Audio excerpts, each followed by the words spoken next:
दोस्तों, बहुत समय पहले की बात है। एक खूबसूरत सी नदी के किनारे पर एक गुरु अपना आश्रम बनाकर रहा करते थे। उनकी ख्याति दूर दूर तक फैली हुई थी। वह बूढ़े हो चुके थे और उनका एक शिष्य भी था जो उन्हीं के साथ उस आश्रम में रहा करता था। एक दिन वह शिष्य भिक्षा मांगने पासी के गांव में गया था। तभी उसने वहां पर देखा कि एक बूढ़े व्यक्ति की मृत्यु हो चुकी थी। यह देख वह शिष्य बहुत चिंतित हो गया। उस मृत व्यक्ति को देखकर उस शिष्य के मन में एक चिंता जाग उठी। वह शिष्य अब यह सोचने लगा कि मेरे गुरु भी अब बूढ़े हो चले हैं। यदि वह मुझे छोड़कर चले जाएंगे तो मेरा मार्गदर्शन कौन करेगा? मुझे रास्ता कौन दिखाएगा? मैं किसके मार्गदर्शन से अपने आध्यात्म की इस सफर को पूरा कर पाऊंगा? वह यही सोचता हुआ वापस आश्रम लौट आया, लेकिन उसने अपने गुरु से कुछ नहीं कहा। लेकिन वह हर दिन अब चिंता में रहने लगा था। वह हर रोज सुबह उठकर सबसे पहले अपने गुरु के पास जाता और यह देखता कि कहीं उनकी सांसें चल रही हैं या नहीं। गुरु जीवित तो है ना? और जब वह यह देखता कि उन गुरु की सांसें अब भी चल रही हैं, तो वह देखकर सुकून की सांस लेता। देखते ही देखते अब यह डर उसके मन में गहराई तक बैठता जा रहा था, क्योंकि उसने बहुत से बूढ़े लोगों को मृत्यु प्राप्त करते हुए देखा था। एक दिन की बात है, वह अपने मार्ग से कहीं जा रहा था। रास्ते में उसे दो झोपड़ियां नजर आई। वहां से रोने और बिलख की आवाज भी आ रही थी। शिष्य ने जब वहां जाकर देखा तो उसने पाया कि वहां पर किसी की मृत्यु हो गई थी और वह व्यक्ति भी बूढ़ा था। यह देखकर वह शिष्य अब भीतर ही भीतर बहुत चिंतित हो चुका था। उसे अब यह डर सता रहा था कि कहीं उसके गुरु भी उसे छोड़कर न चले जाएं। यही सोचता हुआ वह वापस आश्रम लौट आया। वह चुपचाप एक जगह बैठ गया और अपने गुरु के बारे में सोचने लगा। तभी वहां पर वह गुरु आए। उन्होंने अपने शिष्य को इतनी चिंता में देखा तो वह उससे पूछे बिना रह नहीं पाए। वह गुरु अपने शिष्य के पास बैठे और अपने शिष्य से कहते हैं, भंते, क्या बात है? मैं तुम्हें कई दिनों से चिंता में देख रहा हूं। क्या कोई विपदा आन पड़ी है? अपने गुरु के इस प्रश्न का जवाब देते हुए वह शिष्य उन गुरु से कहता है, हे गुरुवर, कहने में तो बहुत अजीब लग रहा है, लेकिन मैं जो भी कहना चाहता हूं यह सत्य भी है और मैं इसे छुपा नहीं सकता। मैंने कई सारे बूढ़े लोगों को मरते हुए देखा है और मेरे मन में भी यही डर है कि आप भी बूढ़े हो चुके हैं। इसलिए मैं आपको खोना नहीं चाहता, क्योंकि यदि आप छोड़कर चले गए तो फिर मुझे राह कौन दिखाएगा? आपके बिना मैं अपने सफर को किस प्रकार पूरा कर पाऊंगा? उन गुरु ने अपने शिष्य की मन की इस बात को ध्यानपूर्वक सुना और उसके बाद वह जोर जोर हंसने लगे। इस पर वह शिष्य बड़ा आश्चर्यचकित हुआ और उसने उन गुरु से कहा, हे गुरुवर, आप हंस क्यों रहे हैं? क्या मैंने कुछ गलत कह दिया? क्या बूढ़े लोग मृत्यु को प्राप्त नहीं होते? इस पर वह गुरु अपने शिष्य से कहते हैं, भंते, इस दुनिया में मृत्यु का बुढ़ापे या जवानी से कोई संबंध नहीं है। तुझे इस बात की चिंता है कि मैं मर जाऊंगा तो तुझे मार्गदर्शन कौन देगा, किंतु तुमने एक पल के लिए यह नहीं सोचा, यदि मुझसे पहले तुम्हारी मृत्यु हो गई तो तुम क्या कर पाओगे? ऐसी अवस्था में तुम मुझसे मार्गदर्शन कैसे ले पाओगे? अपने गुरु की यह बात सुनकर वह शिष्य आश्चर्यचकित रह गया।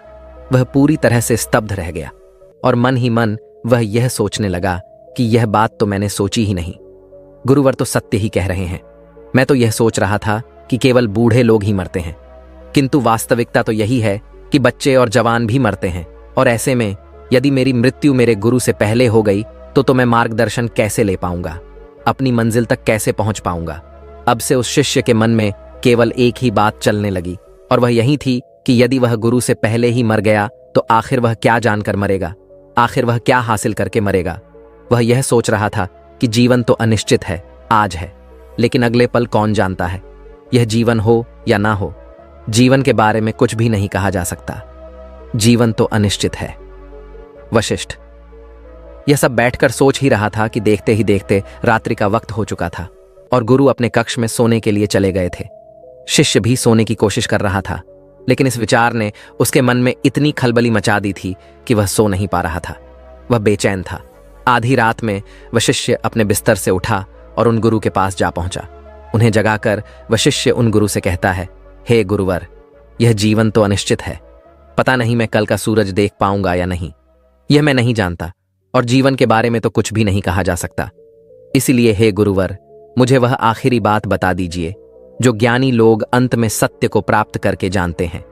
इस जवाब में वह गुरुवर अपने शिष्य से कहते हैं, भंते, तुम्हें इतनी जल्दी क्या है? जैसे सब लोग उस सत्य को प्राप्त करते हैं, तुम भी कर लेना। इस पर वह शिष्य उन गुरुवर से कहता है, हे गुरुवर, आप ही ने तो कहा है कि जीवन अनिश्चित है और मेरी मृत्यु का भी कोई भरोसा नहीं। पता नहीं मैं कल का सूरज देख पाऊंगा या नहीं। कोई भरोसा नहीं है कि मैं सुबह तक जीऊंगा या नहीं। इसलिए मैं सुबह तक का इंतजार नहीं करना चाहता। आप मुझे अभी और इसी समय वह बात बता दीजिए। मैं वह आखिरी बात जानना चाहता हूं जो ज्ञानी लोग अपने जीवन के अंत में जानते हैं। कम से कम मृत्यु के वक्त मुझे यह तसल्ली तो होगी कि कम से कम मुझे वह बात पता है कि आखिर अंत में है क्या। इस पर वह गुरुवर अपने शिष्य से कहते हैं, ठीक है, यदि तुम यही जान चाहते हो तो मैं तुम्हें यह बात जरूर बताऊंगा, लेकिन आज नहीं, आज से 3 दिन बाद। इस पर वशिष्ठ कहता है, किंतु हे गुरुवर, मुझे यह तक नहीं पता कि मैं सुबह का सूरज देख पाऊंगा या नहीं, और आप मुझे 3 दिन इंतजार करने के लिए कह रहे हैं। इसके जवाब में वह गुरुवर अपने शिष्य से कहते हैं, भंते, यदि तुम वो बात जानना चाहते हो तो तुम्हें 3 दिन तक इंतजार करना ही होगा। इसके पहले मैं तुम्हें वो बात नहीं बता सकता। शिष्य किसी तरह से मान जाता है और वह अपने गुरु से कहता है, ठीक है गुरुवर, यदि आप कहते हैं तो मैं 3 दिनों तक इंतजार कर लेता हूं, लेकिन उसके बाद आपको वह बात मुझे बतानी ही होगी। आगे वह गुरुवर अपने शिष्य से कहते हैं, भंते, मैं तुम्हें वह बात अवश्य बताऊंगा, लेकिन मेरी एक शर्त है। इस पर वशिष्ठ कहता है, हे गुरुवर, मैं की सारी शर्तें मानने के लिए तैयार हूं, बताइए आपकी क्या शर्त है। इस पर वह गुरुवर अपने शिष्य से कहते हैं, भंते, जब तक तुम वह बात नहीं जान लेते तब तक तुम्हारे गले से एक बूंद भी पानी नहीं उतरना चाहिए, अन्यथा तुम वह बात कभी नहीं जान सकोगे। शिष्य उन गुरु की बात मान लेता है और मन ही मन वह बहुत प्रसन्न हो जाता है कि कम से कम 3 दिनों बाद अब उसे वह बात पता चल ही जाएगी। और अब वह तीसरे दिन का इंतजार करने लगा और उसे उसके गुरुवर ने पानी पीने के लिए मना किया था, इसलिए उसने पानी का त्याग कर दिया। गर्मियों का समय था, जैसे तैसे उसने पहला दिन तो पानी के बिना काट लिया, लेकिन अगले दिन उसकी प्यास बढ़ने लगी। उसे जोरों की प्यास लग रही थी। जैसे तैसे वह अपने आप को संभाल रहा था और देखते ही देखते रात्रि का वक्त हो चुका था।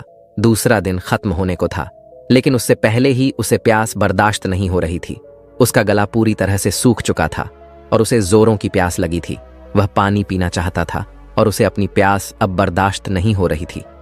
इसलिए वह अपने गुरु के पास गया और उसने अपने गुरु से कहा, हे गुरुवर, मुझे बहुत जोरों की प्यास लगी है, क्या मैं थोड़ा सा पानी पी सकता हूं।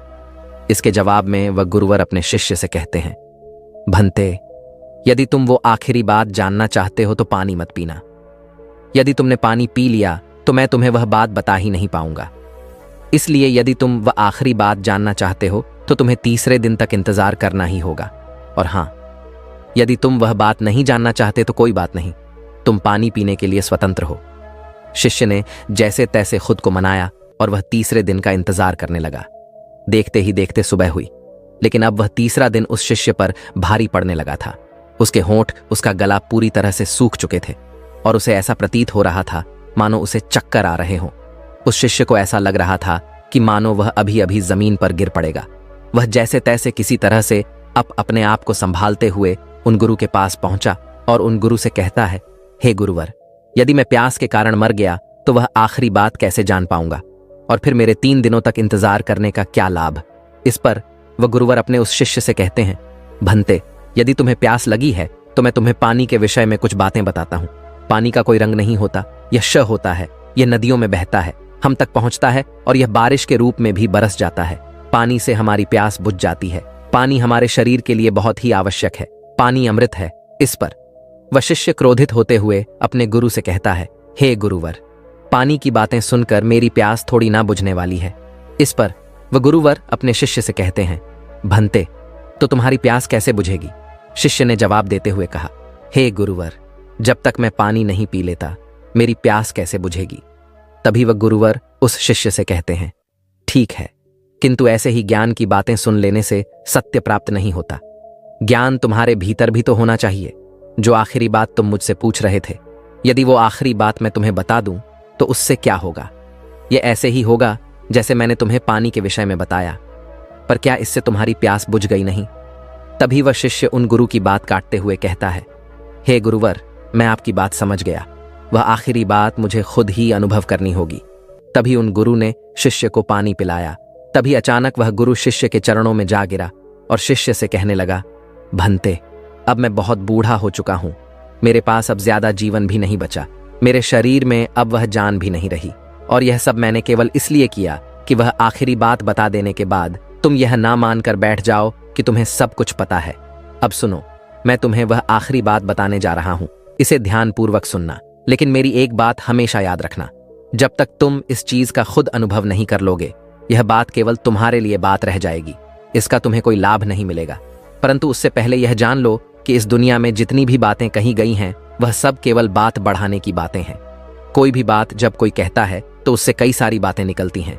हर व्यक्ति अपने हिसाब से बात को समझता और कहता है, इस तरह से एक से अनेक बात निकलती है, और इसीलिए इस दुनिया में सत्य कहने की कोई भाषा नहीं है, कोई बात नहीं है। सत्य ही है जो वो आखिरी बात है जिसे कहा नहीं जा सकता, क्योंकि सत्य एक ही होता है और वह हर स्थिति या परिस्थितियों में एक ही जैसा होता है।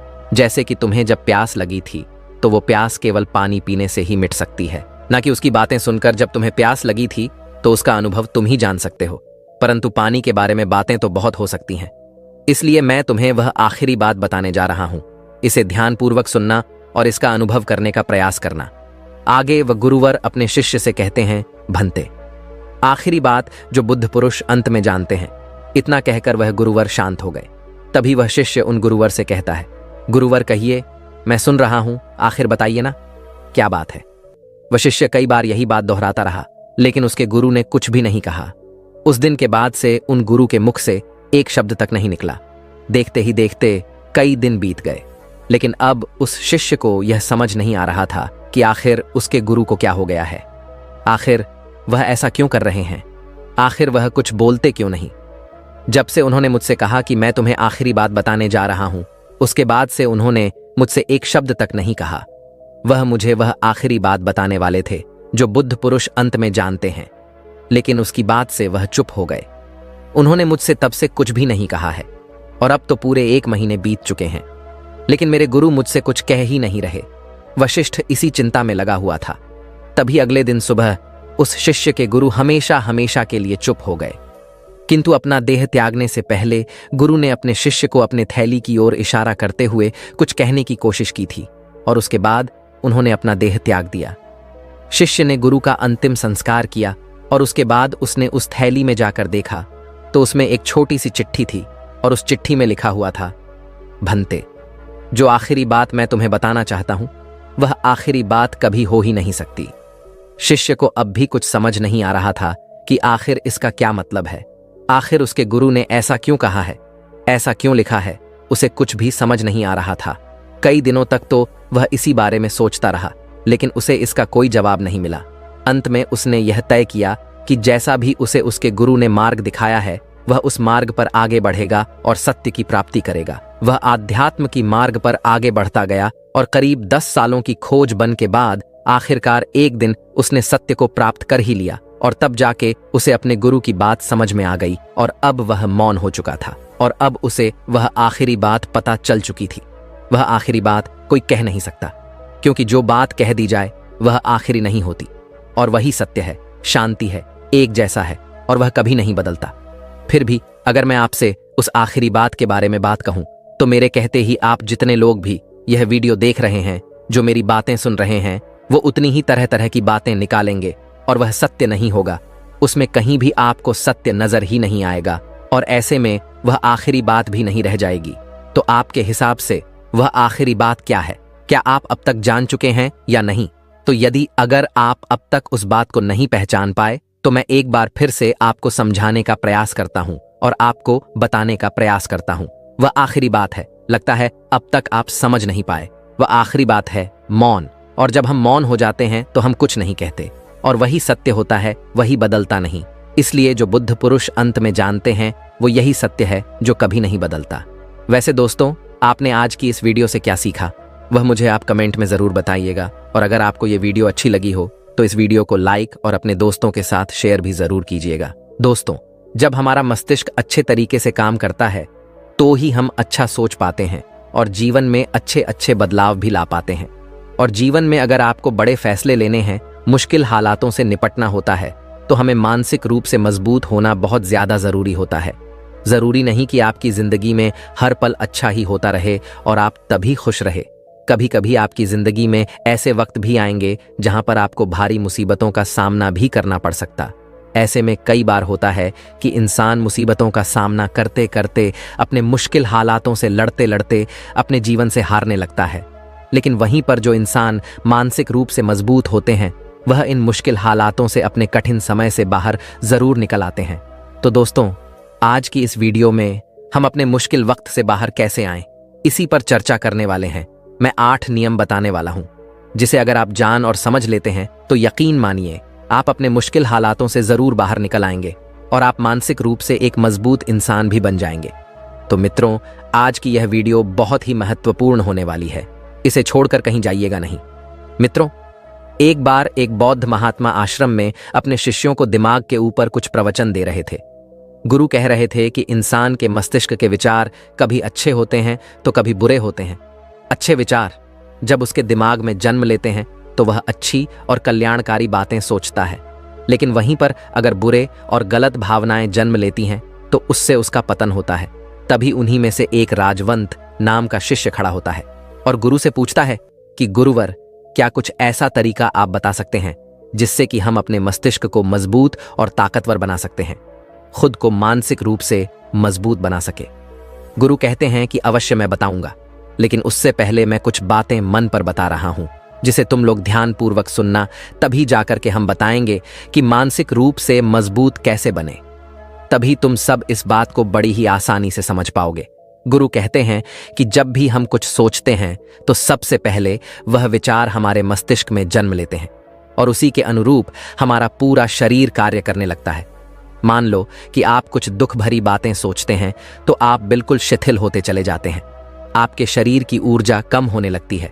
लेकिन वहीं पर अगर आप कुछ उत्साह भरी बातें सोचते हैं तो आपके शरीर के अंदर असीमित ऊर्जा बहने लगती है, आप वाकई में ऊर्जावान दिखाई देने लगते हैं।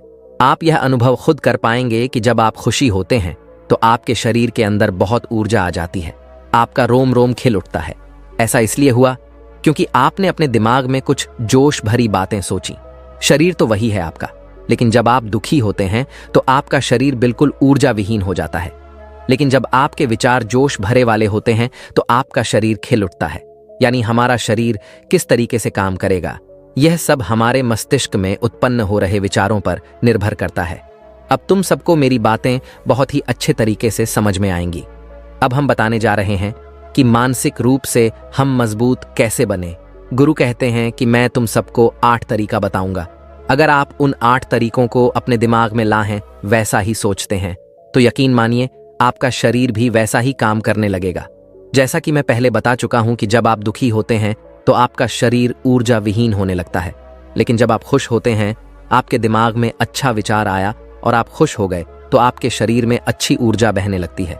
इसका मतलब यह है कि अगर हम वह 8 तरीका जान लें और वही हम अपने दिमाग में सोचे तो हमारा शरीर भी ऊर्जा और जोश से भर जाएगा, अर्थात हम मानसिक रूप से मजबूत बन जाएंगे।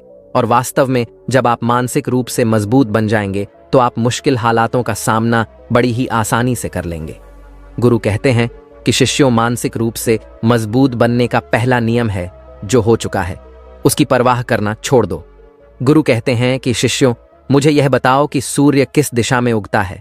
तो सभी शिष्यों ने एक साथ जवाब दिया कि गुरुजी, सूर्य पूर्व दिशा निकलता है। फिर गुरुजी ने कहा कि अगर मैं यह कहूं कि सूर्य पश्चिम दिशा से निकले तो क्या वह निकलेगा? सभी शिष्य कहते हैं कि बिल्कुल नहीं गुरुवर, सूर्य तो पूर्व दिशा से ही निकलेगा, हम उसके स्थान को, उसके जगह को बदल नहीं सकते हैं।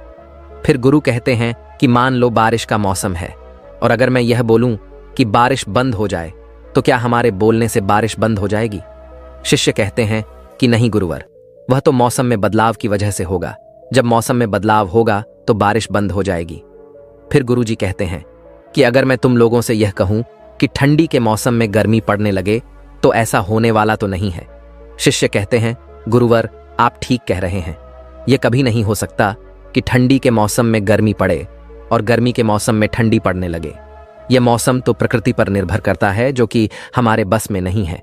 फिर गुरु कहते हैं कि ठीक उसी प्रकार अगर जो चीज हमारे वश में नहीं होती है या जो बातें, घटनाएं बीत चुकी हैं, अगर हम उन घटनाओं को लेकर के बार बार परेशान होते रहेंगे या उसकी बहुत ज्यादा परवाह करेंगे तो क्या हम भूतकाल की घटनाओं को बदल सकते हैं? शिष्य कहते हैं कि नहीं गुरुवर, फिर गुरु कहते हैं कि अगर तुम उन बीती घटनाओं को लेकर के बार बार चिंता में रहोगे और उस चीज की परवाह करोगे तो तुम परेशान होते चले जाओगे। इसीलिए तुम्हारी जिंदगी में जो घटित हो चुका है कोशिश करो उसे भुलाने की, और उसका एकमात्र तरीका है कि आप अपने आने वाले समय पर, आने वाले भविष्य पर, आने वाली चीजों पर अपना ध्यान केंद्रित करिए। गुरु आगे कहते हैं कि मानसिक रूप से मजबूत बनने का दूसरा नियम है ध्यान करने की आदत डालें। गुरु कहते हैं कि गौतम बुद्ध जब सत्य की खोज में निकल पड़े थे तो उन्होंने बहुत सारे उपाय किए, बहुत सारे कर्मकांड किए, लेकिन उन कर्मकांडों की वजह से उन्हें बहुत ज्यादा कुछ हासिल नहीं हुआ और उनका शरीर दुबला पतला होता चला गया। लेकिन वह सत्य की खोज करने में असमर्थ रहे। उनके गुरुओं ने उन्हें बहुत सारे कर्मकांड उपाय बताए, लेकिन उन कर्मकांड का कोई मतलब नहीं हुआ। अंत में जब भगवान गौतम बुद्ध स्वयं ध्यान की अवस्था में बैठे तो धीरे धीरे ध्यान की गहराइयों में जाकर के उन्हें वह सारी चीजें लगने लगी जिस चीज की वह खोज में निकल पड़े थे। ध्यान के जरिए वह अपने सभी विचार पर विजय पा लिए। उन्होंने पापी मार्ग को पराजित किया, काम वासना पर विजय पाई, अपनी हर एक भावना पर वह विजय पा लिए। और यह सब तभी हुआ जब वे ध्यान की गहरी अवस्था में बैठे और कई दिनों तक ऐसे ही बैठे रहे। ध्यान करने से हमारा मन और मस्तिष्क बहुत ही शांत हो जाता है, जिसे कि अगर हम किसी वस्तु पर या किसी के बारे में या किसी चीज के बारे में जब विचार करते हैं तो हमारा पूरा ध्यान उसी पर केंद्रित रहता है। हमारा दिमाग ज्यादा इधर उधर भागता नहीं है और हम चीजों को बहुत ही अच्छे तरीके से समझ पाते हैं। ध्यान ही एक ऐसा तरीका है जो आपको हर तरीके से आपके दिमाग को मजबूत बनाता है। बौद्ध भिक्षु अगर किसी बात पर ज्यादा जोर देते हैं तो वह ध्यान की प्रक्रिया पर ध्यान में कई घंटे तक बैठे रहते हैं, जिससे उनका दिमाग बहुत ही शांत रहता है, उनका मन बहुत ही शांत रहता है, और जिसका मन शांत रहता है वही किसी भी चीज पर अच्छी तरीके से विचार कर सकता है। अर्थात वह मन और मस्तिष्क दोनों से मजबूत होता चला जाता है। ध्यान करने से आपकी सारी वासनाएं आपके नियंत्रण में रहेंगी। आप अपनी इच्छा अनुसार अपनी वासना को अपने वश में किए रहेंगे। गुरु आगे कहते हैं कि मानसिक रूप से मजबूत बनने का तीसरा नियम है बहुत ज्यादा किसी से उम्मीद मत रखना। गुरु ने कहा कि तुम सब अपनी मर्जी से जन्म लिए हो, अपनी मर्जी से ही गर्भ का चुनाव किए हो, लेकिन इंसान जन्म लेने के बाद वह यह सब भूल जाता है कि उसे क्या करना क्या नहीं, वह किस लिए जन्म लिया था, और जन्म लेने के बाद वह तमाम तरह की वासनाओं से ग्रसित हो जाता है। इस संसार की मोह माया में वह बहुत ज्यादा परेशान हो जाता है। वह खुद को जान ही नहीं पाता, वह खुद को भूल जाता है, और यही वजह रहती है कि वह तरह तरह के लोगों से अपनी बहुत ज्यादा उम्मीदें लगा बैठता है। उम्मीदें दुख का कारण बनती हैं। जिस भी व्यक्ति वस्तु से आपकी उम्मीदें ज्यादा बढ़ जाएंगी, आने वाले समय में सबसे ज्यादा दुख आपको उसी से मिलने वाला है, क्योंकि उम्मीद पर होती है दुख भी वहीं पर होता है। क्योंकि आप किसी से बहुत ज्यादा उम्मीद लगा लिए और वह व्यक्ति आपकी उम्मीदों पर खरा नहीं उतरा, तो सबसे ज्यादा दुख आपको उसी से होने वाला है। क्योंकि जब उम्मीद टूटती है तो दुख बहुत ज्यादा होता है। इसलिए इस सांसारिक, इस भौतिक जीवन में बहुत ज्यादा उम्मीद और बहुत ज्यादा मोह किसी भी व्यक्ति से मत करना। तभी एक शिष्य उठ खड़ा होता है और कहता है कि हे गुरुवर, हम बिना उम्मीद से, बिना आशा से कैसे जी सकते हैं।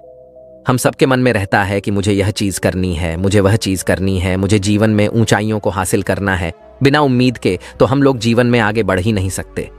गुरु ने कहा कि कुछ पाने की लालसा, कुछ बड़ा बनने की लालसा जीवन में जरूर आपको ऊंचाइयों तक ले जाएगी। कुछ बड़ा बनने के लिए लालसा खुद से होती है, ना कि किसी व्यक्ति वस्तु विशेष से। मैं यहां पर लोगों के बारे में बात कर रहा हूं कि अगर तुम यह सोचो कि मेरा दोस्त मेरे साथ हमेशा खड़ा रहेगा या मेरे लिए मेरे साथ हमेशा खड़ा रहेगा, या आप जो सोचे वह सामने वाला इंसान आपके लिए वैसा करे, तो यह सभी चीजें बहुत ज्यादा उम्मीद और मोह को बढ़ावा देती हैं। बहुत ज्यादा उम्मीद किसी से मत रखना। खुद से उम्मीद रखोगे तो दुख बहुत ज्यादा नहीं होगा, लेकिन अगर दूसरों से उम्मीद रखोगे और वह उम्मीद पूरी नहीं हुई तो दुख बहुत ज्यादा होगा। कई बार होता है कि माता पिता जो अपने जीवन में हासिल नहीं कर पाए, वह चाहते हैं कि वह चीज उनके बच्चे हासिल करें। वह सारा भार अपने बच्चों पर ला देते हैं, बच्चे उनके हिसाब से चले, वह उनकी उम्मीदों को पूरा करें। उन्होंने जो अपने जीवन में हासिल नहीं कर पाया, वह काम अब उनके बच्चे करें। और लगभग इस समय तो सभी के माता पिता यही कह रहे हैं। बहुत कम लोग होते हैं जो अपने बच्चों को आजाद रखते हैं। मेरी सभी से गुजारिश है कि अपनी उम्मीदों का पहाड़ अपने बच्चों पर ना ठोपे। गुरु कहते हैं कि मानसिक रूप से मजबूत होने का चौथा नियम है कि पहली बार में ही किसी काम में फेल होने से डरो मत। गुरु आगे कहते हैं कि शिष्यों, अगर डर तुम पर हावी हो जाएगा तो तुम अवश्य असफल हो जाओगे। अपनी जिंदगी में वह इंसान सबसे ज्यादा असफल होता है जिसे अपने लक्ष्य को पाने का डर रहता है। अगर डर तुम्हारी जिंदगी में बढ़ गया तो तुम्हें वह असफलता की तरफ जरूर ले जाएगा, क्योंकि डर तुम्हारे आत्मबल को, तुम्हारे आत्मविश्वास को डगमगा देगा, कमजोर कर देगा, और तुम्हारा आत्मबल, तुम्हारा आत्मविश्वास कमजोर हो जाएगा तो तुम निश्चित ही अपने लक्ष्य को पाने में असमर्थ महसूस करोगे, और यही असमर्थता तुम्हें असफलता की तरफ ले जाएगी।